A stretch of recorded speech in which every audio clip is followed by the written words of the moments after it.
शिवसेनेचा आज वर्धापन दिन। थोड्याच वेळात होणार वर्धापन दिनाचा सोहळा। दोन्ही गटांकडून मोठं शक्ती प्रदर्शन। शिंदेंच्या शिवसेनेचा वरळीमध्ये तर ठाकरेंच्या शिवसेनेचा षण्मुखानंदमध्ये कार्यक्रम।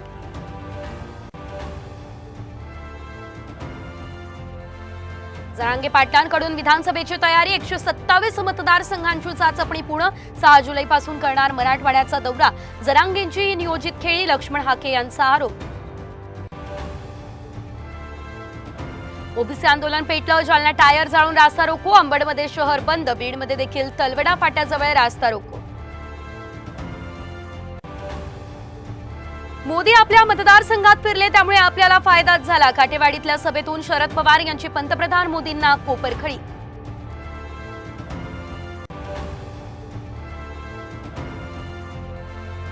नारायण राणे भ्रष्ट मार्गाने निवडून आले। त्यांची निवड रद्द करा। विनायक राऊत यांची निवडणूक आयोगाला नोटीस। राणेंवर 5 वर्ष निवडणूक लढण्यावर बंदी घालण्याची मागणी। छगन भुजबळ ठाकरे गटात येणार असल्याची निव्वळ अफवा। भुजबळांशी कोणताही राजकीय संवाद झालेला नाही। संजय राऊत यांचं स्पष्टीकरण।